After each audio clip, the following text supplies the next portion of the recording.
Well, for the sake of time, I know that we should just dive right in. So what do you think? Are you ready to talk leadership through the eyes of the horse? We may be small, but we are mighty. And I bet that there will be some more friends that join us. And so as they join, we will welcome them.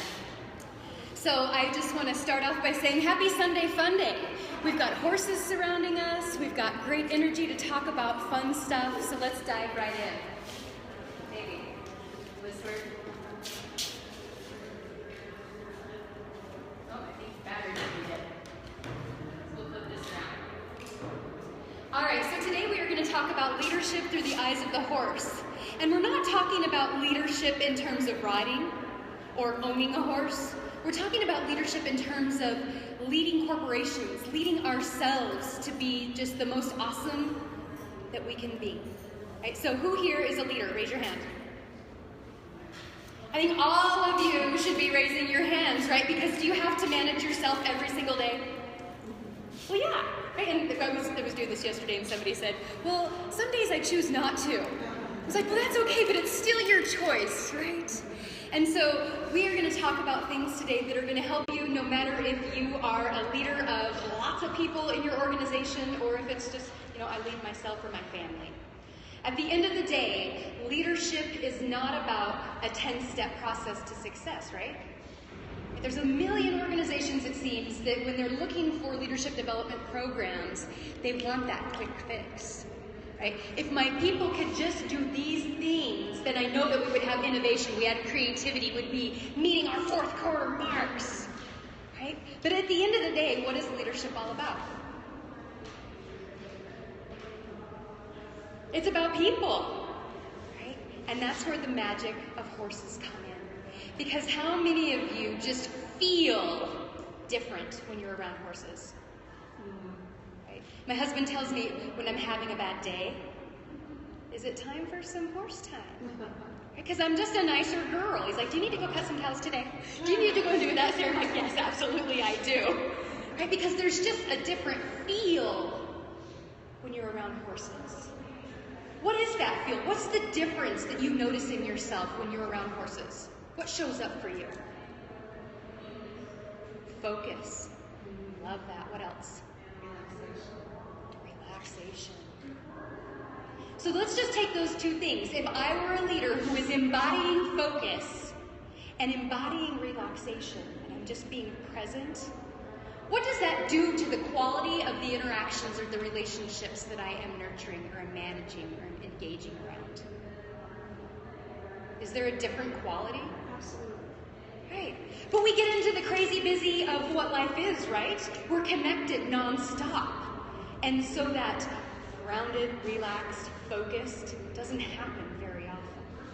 And so this is why I absolutely love bringing horses into the conversation of leadership. Because just in being with them, being in their presence, there's a shift that happens. And when people can feel that there's that shift and they notice what it's like and how it benefits them, what that quality of engagement or energy feels like, it's like, all right, you're noticing this here in the arena. How does that translate when you're talking with people? Right? And it's a beautiful place to play. And so that's where we get to play today. So we're going to talk about 3 T's. And I'm going to tell you that there are probably 300 T's that we could come up with as it relates to leadership. And these are just 3 that I liked today. And one of them I think has to be in every single conversation about leadership. And which of those 3 that you can see would you guess they are? Or that it is? Trust. Bingo, bingo, bingo. Yes, so trust we'll talk about. We'll talk about team because, obviously with leadership there's people and so, there's a team around you that you have to deal with. And then the third one I think is just a big one for me right now because this is the one that I hear the most of in leadership. It's like, okay, I've got 12,000 things I'm supposed to be doing. I've got a limited amount of hours. Plus I have a personal life. Right? And how do I make it all fit? So time is that continued challenge that we all face. And horses are definitely, I think, great time managers. Right? So are we okay with these 3 T's? All right, so go ahead and just take a moment. And I want you to close your eyes. And I'm assuming that you all have some kind of horse experience, whether you have your own horse, you've been with a horse on a trail ride or something in your life, or you've seen one on TV. Okay. Can I agree you all have horse experience? All right, so close your eyes, and I want you to just picture The horse that you love the most. The horse that you've spent time with. The horse that you've maybe breathed his breath. The horse that you've developed some trust with. Or the horse that you just look at and you're like, oh my God, you're so damn beautiful. I want you to notice what you notice about the vision that you have in your mind right now. Is it that you see their kind eye? Is it that you see their ears flicking back and forth? What is it? And what you're doing right now is you're slowing down to the pace of the horse. And so we've brought the horse into the room, so open your eyes. When I was thinking about the horse coming into the room, I connect with the buckskin. And that was my first horse. His name, of course, was Buck. Yes, exactly. And when I think of it, he was my best friend. Right? He was the person, I'll call him a person right now, that I could go to with whatever was going on. Right? He was my rock. He was my leadership teacher at the end of the day. Right? And so we're going to take this spirit and move into our dialogue. So, why do I care about leadership and horses? Well, I've already told you that I think that a lot of organizations want the 5-step process to success with leadership development, right? There's this quick fix mentality.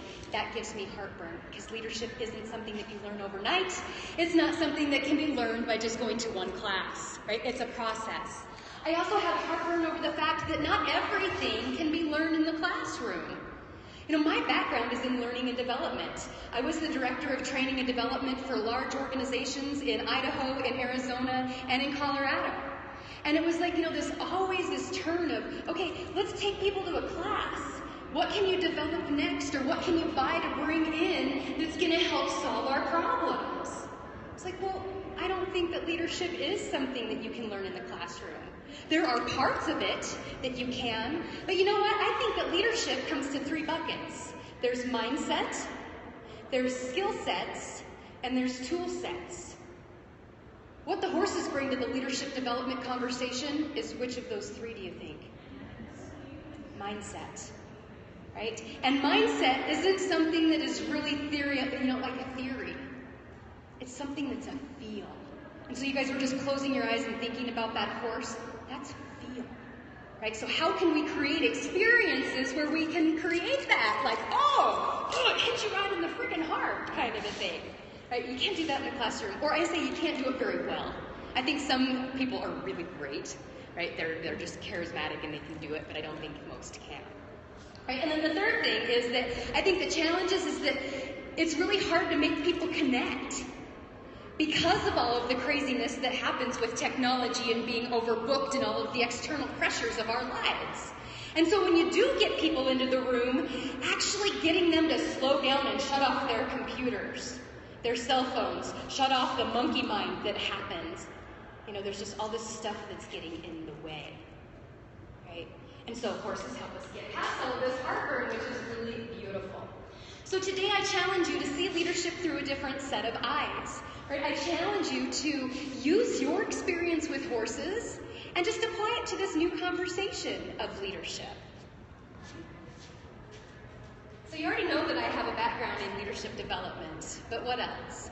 Well, I've done that for, it seems like forever, but at least 15 years. And outside of that, I'm a mom. I have a 2-year-old and a 4-year-old. And being a mom definitely is a whole new line of leadership. Holy moly, learning left and right. But at the end of the day, if I look at who I am, I'm a horse lover. And my intention in this world, or my purpose, is to bring more love and leadership into the world. Not just for myself and for people, but also for the horses. Right? And so you get to bring that in together. It's an amazing thing. So I work with millennials primarily because I think they get a bad rap, and so I'll talk more about that later. So one of the foundational principles of leadership, I think, is that there's not just that set way of being. Right? You as a leader have got to be grounded in your strengths, passions, talents, those special gifts that make you you. Right? And I love this quote. It says, everybody is weird. Are you weird? Are you weird? Yeah, everybody is weird. Right? And instead of, I think most people are told, here are all the things that you're not. this, you're not this. You go to all these different things like do your SWOT analysis, right? Here's your strengths. But let's really zone in on your weaknesses or those threats that are popping up for you. It's like, actually, can I just focus on my weirdness? Because this is what it says. We should celebrate our individuality and not be embarrassed or ashamed by it, right? It's all about celebrating it. And of course, this is by Johnny Depp, who is also my boyfriend, in case you didn't know. I love him. Right. And the horses, do they care about what we don't have? What are they focused in on? Right now, right? What's happening right now? If I'm hungry, feed me. If you're next to me, what are you doing? Are you showing up? Are you trying to be somebody that you're not? Wave your weird flag. If you're weird, then just show it, own it, and just be it. Right? And so they help us embody whatever it is that we are, not what we aren't. Right? So, our T's. Are you ready to dive in? Before we do this, I want you to turn to your neighbor or somebody that's somewhere near you, and I want you to just share one thing that comes up for you as you think about trust, time, and team in terms of leadership. The first thing that comes up, turn and share.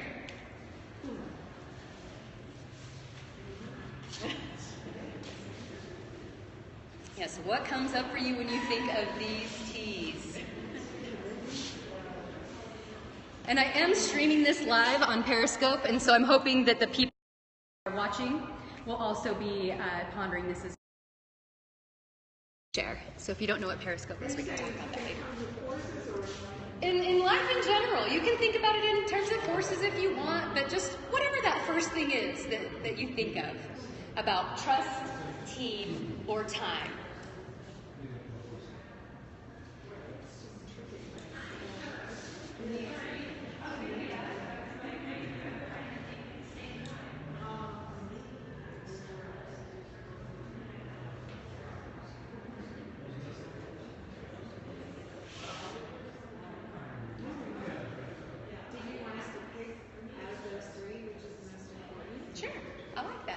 Do that. Which one would be the most important, or whatever you think. There's no wrong answer.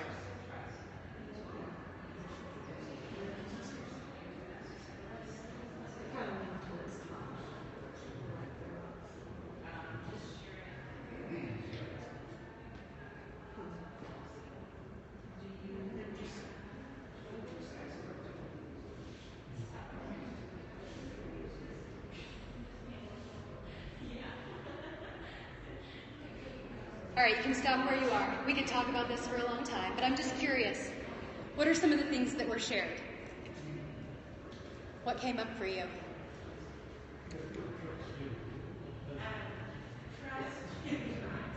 So you're zeroing in on trust. Tell me why. With me, just because that's how you get out the door every day. So there's no trust time and it doesn't matter to me based on trust. So trust is what gets you out of the door every day. Without that, then the team and the time, they really don't matter. Interesting. I love that. Thank you for sharing. And how about you? You said time? Time. I'm rushing to get something done and move on. And that's not appropriate around horse. So just in your life, you find that you're rushing, but you know that when in horse land, get it done, move, get it done.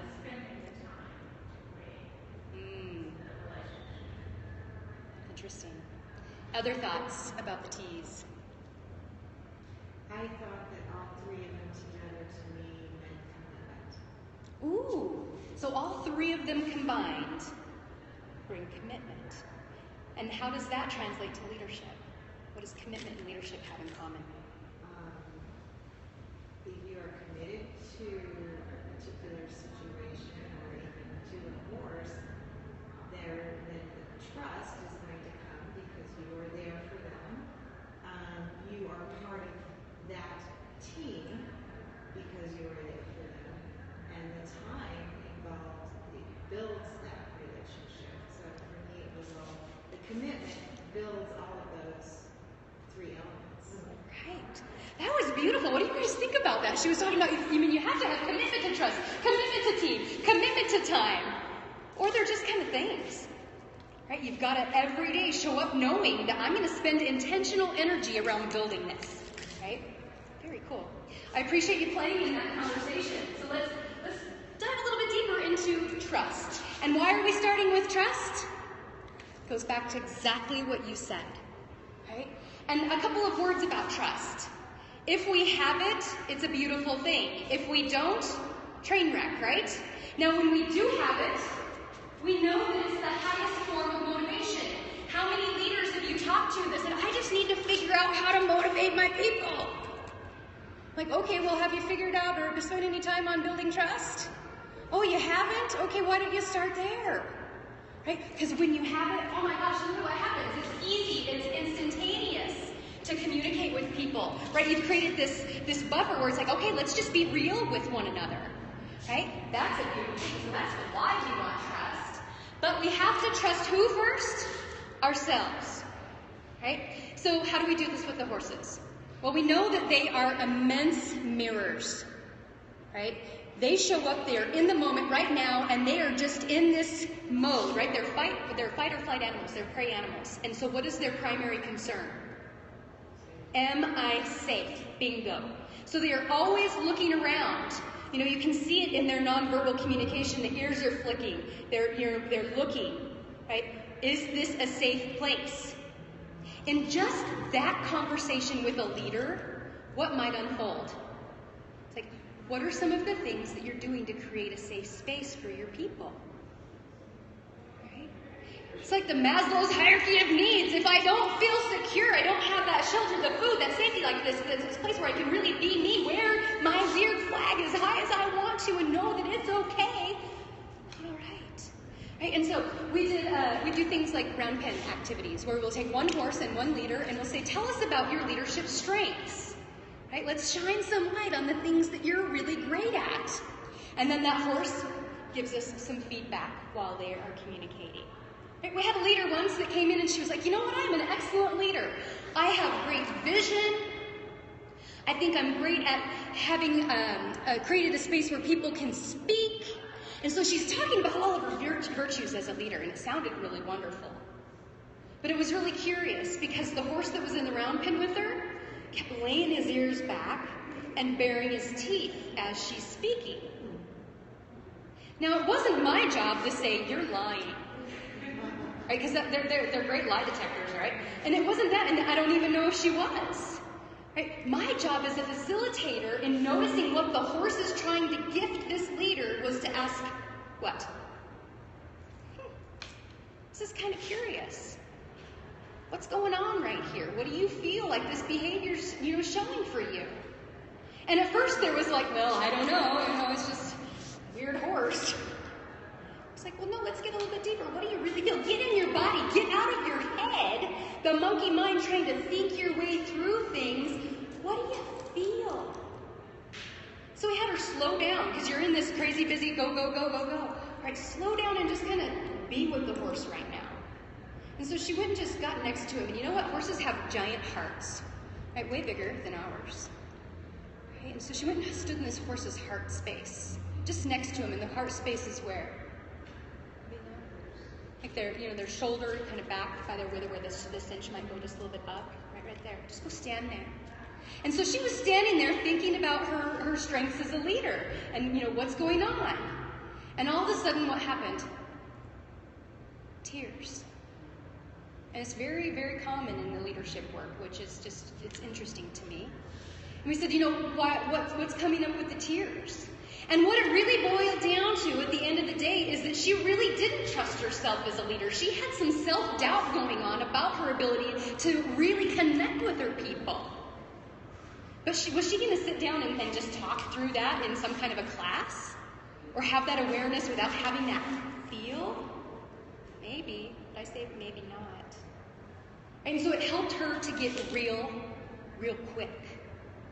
Just by putting her in that space with the horse and then asking some great questions based on what we're noticing the horse doing, or saying, what are you noticing the horse doing? Right? And so it was able to help her get back into alignment with like, okay, there are some things that I'm not feeling really great about. And if you truly want to have change in your life, what's the first step? Well, oh shit. The awareness piece, right? Of I've got something I need to work on. Because she walked in, she was like, I don't know what I need to know about leadership today. And real quick, she had something that was really actionable for her then to go figure out how she's going to work through. So that leadership of self piece is amazing. And then once you've got that figured out, for the day anyway, because that probably comes and goes, right? Our ability to trust ourselves as leaders, once you've got one thing figured out, it's amazing how another thing starts showing up over here. Right? But once you're feeling like you're moving from alignment with your strengths, your talents, who you are today, not who you think you ought to be, then you can start putting some really good focus on leading others. And we can have some great fun with what leadership looks like, especially with herd dynamics. On Thursday here, we did a pre-expo clinic, and we got to use a herd of Mustangs. I had never worked with Mustangs before, and I was terrified, to be quite frank. Because generally when we lead our workshops, it's with a herd that's tried and true and trusted, in our place that we know, and we're like, oh, we're in this concrete building, and we've got this herd. So we spent about 2 hours getting acclimated, making sure everybody was going to be safe, because as a leader, that's your first job, safety, right? And then we moved into our activity where we just turned the herd loose in the arena, and they were being horses, and we had 3 geldings, and it was a bachelor pad, right? And they were playing, and they were having a party, and we said, all right, leaders, who is the leader? Who do you say is the boss? And it was amazing. We had 8 ladies, and 6 of the 8 picked the horse that was doing what? What was that? Dominant? The horse that was out front. The horse that was out front saying, hey, everybody, I'm leading. And there were the 2 others that were following obediently around. As they saw, that horse is out in the front, so he must be the leader. And then there were 2 that were like, nah, I don't think that one's the leader. I think that it's the one doing what? The one that's in the back, actually. The one that's hanging back a bit and maybe pushing. Or just being aware of all this stuff that's happening that's not out in the front. And it was interesting because it was 3 geldings, very different than a wild herd where generally you'll have the lead mare, right? Lead mare is always the boss. And lead mare is one that is always kind of that holding the space. Right, I'm a prey animal again, fight or flight. What's my job? My job is to keep the herd safe. I'm always looking to see if there's going to be a cougar coming down the hill to, get my herd. Right? They're the ones that only move if they need to move, if there's intention behind it. Sometimes they need to bare their teeth because the herd needs to move right now. Sometimes it's a real subtle movement where I'm just going to step a little closer to you and put some pressure so that you move over a bit because I want some hay. Whatever the case may be, right? But lead mare is tried, she's true, she's steady, right? And she's always in awareness. And it was funny because we were having this conversation and the ladies that chose the one out in the front, they were like, oh my God, I know better.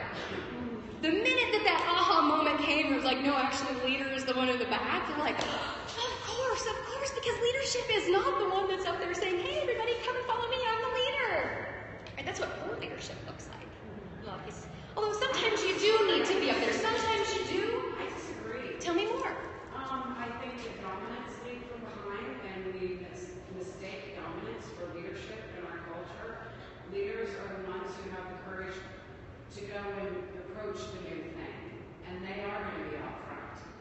Will lead mare sometimes be the curious one that's going to go and check it out first?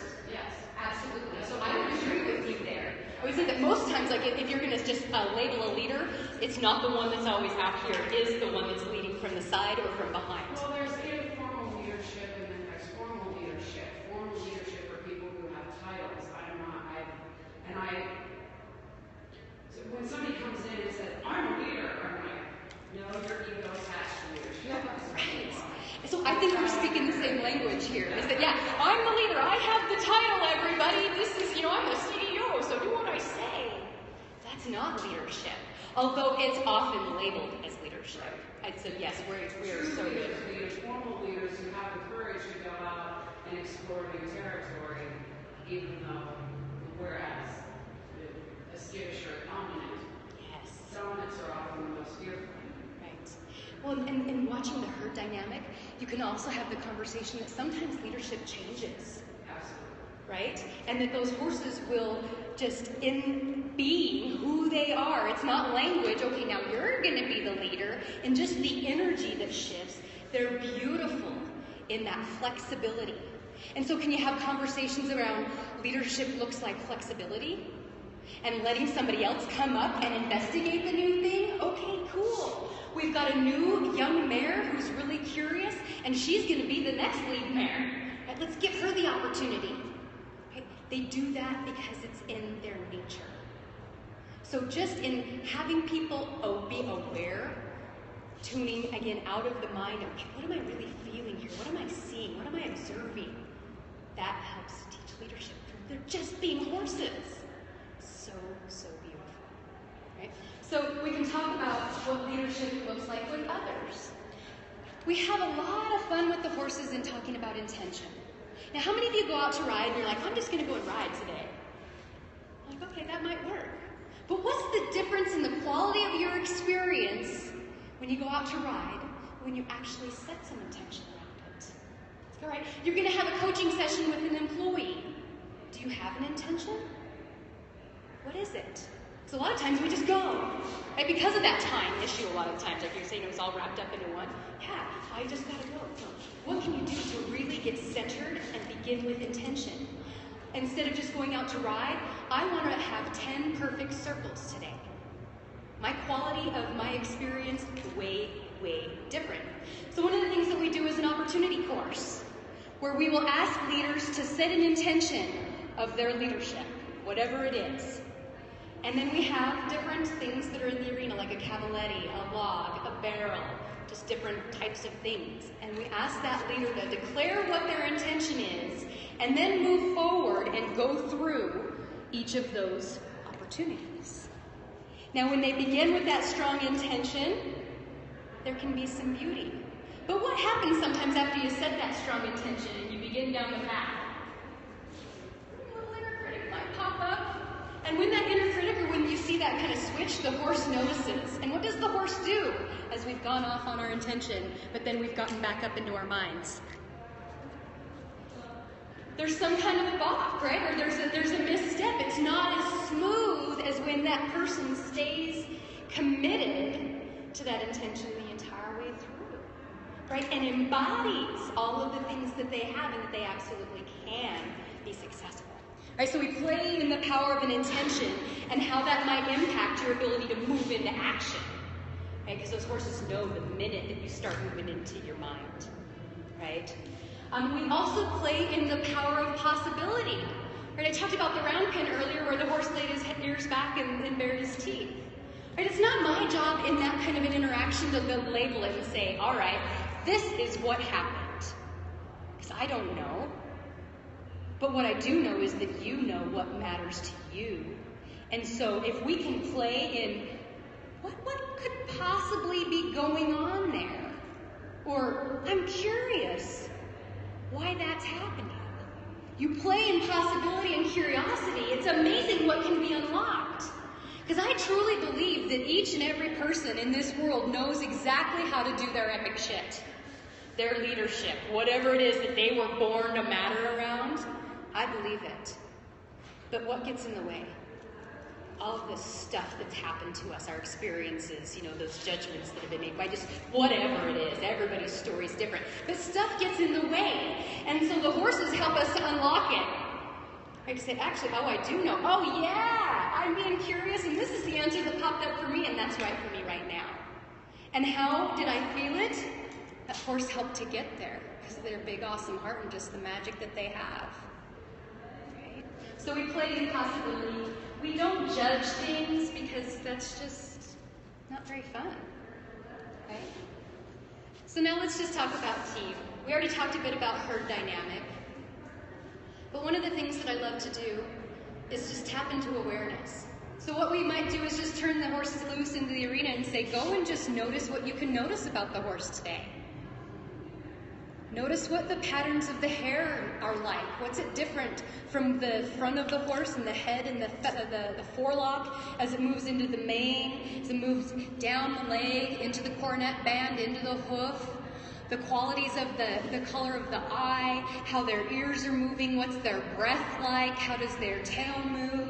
Just say, go and just soak it all in. What do you notice? And so they go and they notice and they come back and they tell us about what they've noticed. And what we've done in that time is ask the leader to start tapping into the skill set of doing what? Observation. And playing in that curiosity and possibility again. Oh, that is curious. I wonder why it is like that. And what happens to your team when you start to apply that same curiosity and that same awareness and that same, awareness? I think you start noticing things that you've been oblivious to otherwise because you've just kind of been leading, right? Or so you've been leading. Right, so just in that simple, let's slow down, notice, all right, now how does this apply to your people? There can be some really cool connections that happen very quickly. We can also just play things like, okay, tell me about these horses. Are they all going the same direction? Where are they being driven from? Do they seem happy? And it's just fun because it's horses. All right. So this picture, for those of you on Periscope, I'm going to just show you. Right here. 2 horses. Do they look like they're friends? They're saying hi? Or do they look like they hate each other and they're about? What do you think? I think they're challenging each other. What was that? Like they're trying to decide which. They're not sure if they like each other or not. I like that. And you're saying, what was that? They're challenging.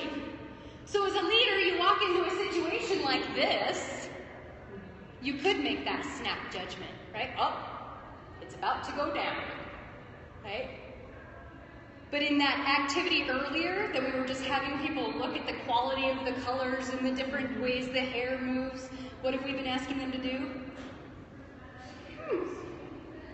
What might be going on there? Instead of just labeling it really quickly, now we're moving and we're teaching that skill set of, okay, what question might you ask your employees to figure out really what's going down? Okay, so what might be a great open-ended question that we're going to ask?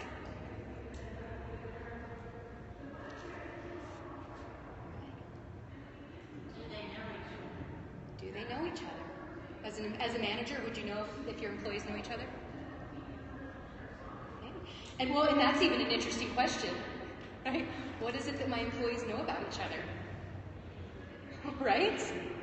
So they might, if they are going to go to blows, how can I help them to get to know each other a little bit and create some humanness in our interaction? So I like that question. Right? What's another open-ended question that you might ask to be able to ascertain if they're good or they're not so good? What are some more nonverbal cues that you can pick up from this? Go through a list of nonverbal cues that you see in this. Yeah, or you can even open up and say, you know what, I've been noticing, I'm looking at your nonverbal communication over here, I've been watching you as a leader, I've been scoping out what's going on, and I feel like my body's telling me that it feels like it's got a quality that there's some tension. Is there? Tell me, what's going on right now? Right? So that curiosity question. Here's what I'm feeling. This is what I'm noticing. It's not right. It's not wrong. I really just want to know. All right, so we've opened up some curiosity. How about this? We've got some leaders and they are looking at a herd and we notice some of this happen. This around. Does this happen with you? Did you see your horses doing this? Some beautiful mutual grooming. All right. So we're in a leadership workshop. Horses start doing this. How might we turn this conversation into something that works for your team? What's a conversation that we could be curious about? Wow, the horses are showing up and they're doing some mutual grooming here. How does that make you feel about your team? Do you feel like there's some support that's happening, or how? What are the ways that you're developing an environment where they always have that feel of support and where people can come and wrap their arms and love on each other? So that can be a fun thing to play in. And no matter what what the horses do or how they show up, it's always coming back to the conversation of love, of what are your people needing right now. Right? I love this. It says, give a horse what he needs and he'll give you his heart in return.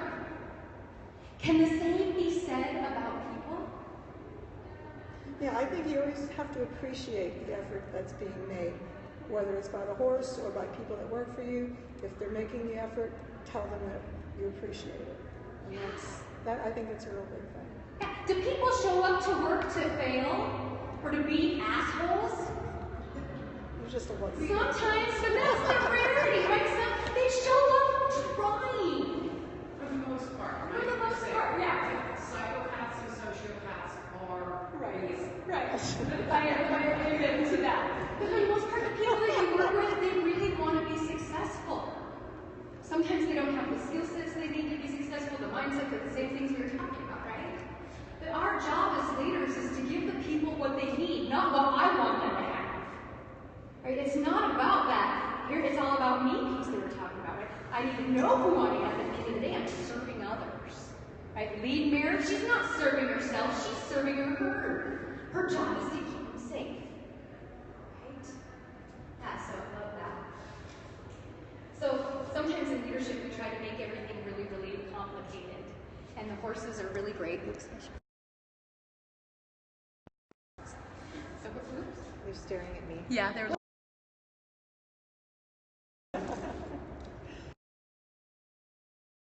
there we go. But in leadership we make it really complicated. People need to go to a 52-step program again or however many steps. I think that at the end of the day it comes down to a whole hell of a lot of love and a whole lot of awareness and a lot of curiosity, right? And knowing that everybody isn't going to be you as a leader. As a leader, I hated it when people were like, oh, I'll hire somebody that's just like me. Like that picture of the herd that we saw earlier of team. I love the conversation of every horse has a place in the herd, right? You might have 3 now, but you bring 2 in. Are they going to figure out a way to make a new herd? And it's not going to take 20 years. Right? They're going to do it pretty quickly. Right? And there is a place. They don't all look the same. They all have their different things that they bring to the mix, and it's a beautiful, beautiful thing. Now, in time. How many of you have had 30 minutes to go and do a good ride? You know you only have 30 minutes, and you're like, yeah, I've got to just rush through this workout with my horse. I know I've been there. Does it work? Not for me. Because the horse feels it. It's like, oh my God, she's in a hurry. Holy shit. I gotta go. Right? But how many times do we try to be fast with people? Right? And expect everything to work out. Right? One of my favorite sayings is with people, slow is fast, and fast is slow. Same thing with horses, right? So we can have fun with the horses and have the herd and say, okay, I need you to hurry and go and get the horse that you're going to work with today. They go charging into the herd, big energy. What happens? Dispersal. Right? The horses are like, no, thank you. Don't want all of that charging at me. Man. And so we play a lot of energy with horses, but at the end of the day, you need to be intentional, one step in front of the next. You're not going to speed through leadership. You're not going to speed through training a horse. You're not going to speed through building trust. Right? So that's one thing in time. But then the other thing in time that I love to play with is that what do horses do? How do they spend their time? What's their day look like? They graze. So they eat. What else do they do? What was that? They play. Absolutely. They drink a lot of water. They sleep. Or nap. Right? And what they don't do, I think, is even more important. They're not thinking about tomorrow. They're not worrying about what happened yesterday. They spend their time present in the moment now. And that's all that matters. So what can we learn in leadership about time and horses? Be here now. Don't try to race through it now. What do you think? It can be powerful for leaders. CD. Says there's something about the outside of the horse that's good for the inside of the person. And we could say leader in there too. It's just something. So why leadership development and horses for organizations? Well, I know that they all want the solution yesterday, and leadership through the eyes of the horse can happen very quickly. In a 10-minute interaction of watching the herd and identifying who is the leader and having conversation about what leadership looks like or what it doesn't look like can be powerful. Right? So speed is there. Right? Another thing that's really cool is that it's experiential, right? You're not just talking head. I went and learned a bunch of theory, or I did a lot of skill practice, and I love skill practice, don't get me wrong. But there's just a different quality to the experience that you have when you are outside of the boardroom, you're outside in nature, you're feeling things like the wind, the sun, the message of the hawk that flies over while you're in the round pen. I mean, there's leadership everywhere. Right? Those experiences are what connect. Right? You started connecting with that horse, that vision, right? There's something that happens when you bring the emotion into it. And that's what we're doing. We're creating emotional experiences for people, right, that stick. And so that's the final one. The retention of the learning that happens in these workshops is super sticky. And there's a lot of research around about, okay, how much do people really remember when they go to training? And it's like 30%. That's like, awful ROI. But I'll tell you, with horses, it's way higher. Because I felt it. I moved. I noticed. Right? I'm getting more curious. And I am transferring those skills to the job because I noticed how important it was, how that difference in the quality of the horse's behavior was when I moved out of my head into my body. Right? And of course, it's fun. I mean, just think about that. People learn better when they're having fun. So the horse knows. He so knows. He knows if you know, and he knows if you don't know. And he will call you on the carpet just like that. You're in your mind, oh, Sarah, no, I don't do so. And you might label it as naughty, but I label it as lesson. So how are you going to view it? Are you going to be reactive leader, or are you going to be proactive leader? Horses teach us that every single moment of every single day. So, 3 T's. There's way more. There's a whole alphabet of what horses can teach us. And if you're curious to learn more, then we absolutely have something for you. My strategic partner, Cami Giltner, and I do workshops all the time in Evergreen, and we've got one coming up in June and another in August. And this one is all about tuning into the leader within, like who are you and what is your next chapter as a leader or beyond. So I invite you to come and play in that. We've got some special expo pricing right now. And at the end of the day, I love to coach. That's what I do. I coach with horses and I coach without horses. Like I said before, I work with millennials because I think they get a bad rap, right? All the things that they aren't. Well, they aren't great communicators. They can't talk without technology. No, I think that they're fabulous. They just bring a different skill set to the table. So I help grow that up and help them do epic shit in the world. And if you'd like to talk more about that with me, come to my booth with Cami. We're at 1120. And we can just play more in this conversation of what leadership and horses might be like for you. And at the end of the day, if there's anything that I can do to help you bring more love and leadership into your life and into the world that you're in, I would love to have a conversation. So thank you so much for gifting me some of your time today to talk about the power of the horse and leadership. And thank you for the engagement. I so appreciate it. Thank you.